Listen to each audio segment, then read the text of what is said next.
Assalamualaikum warahmatullahi wabarakatuh.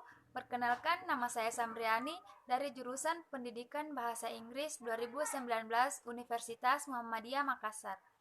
Nah, kali ini saya akan mereview materi tentang teori perubahan sosial, konsep pembangunan, dan modernisasi. Nah, materi yang akan saya paparkan pertama yaitu teori tentang perubahan sosial. Teori perubahan sosial terbagi menjadi dua, yaitu teori causation problem dan teori proses. Teori causation problem terbagi menjadi dua, yaitu analisis dialektis dan teori tunggal. Analisis dialektis yaitu perubahan sosial yang menelaah syarat dan keadaan yang mengakibatkan terjadinya perubahan dalam masyarakat.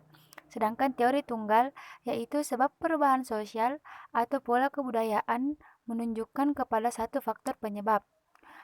Sedangkan teori proses terbagi menjadi dua, yaitu teori evolusi unlinear dan teori multilinear.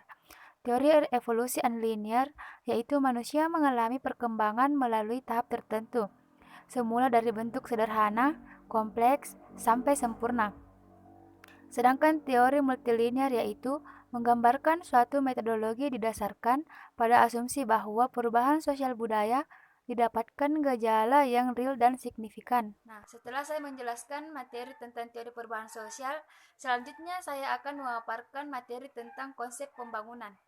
Konsep pembangunan terbagi menjadi tiga, yaitu teori dependensasi, penyebab perubahan, dan keseimbangan.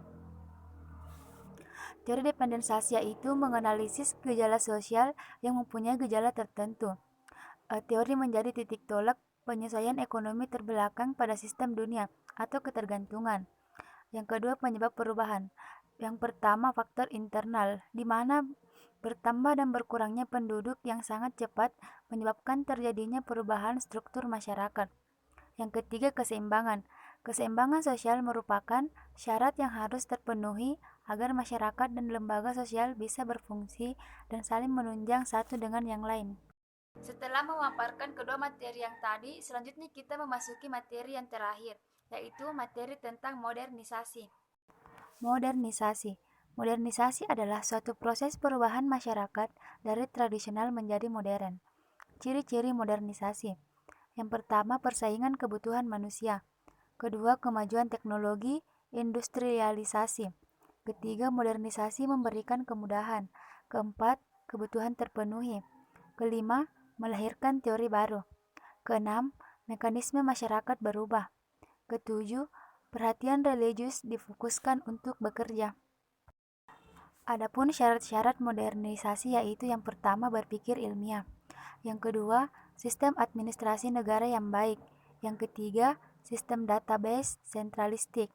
Keempat, penciptaan iklim yang baik dan teratur. Kelima, tingkat organisasi yang tinggi. Dan yang terakhir ialah sentralisasi wewenang. Itulah tadi pemaparan materi dari saya. Kurang dan lebihnya mohon dimaafkan. Wassalamualaikum warahmatullahi wabarakatuh.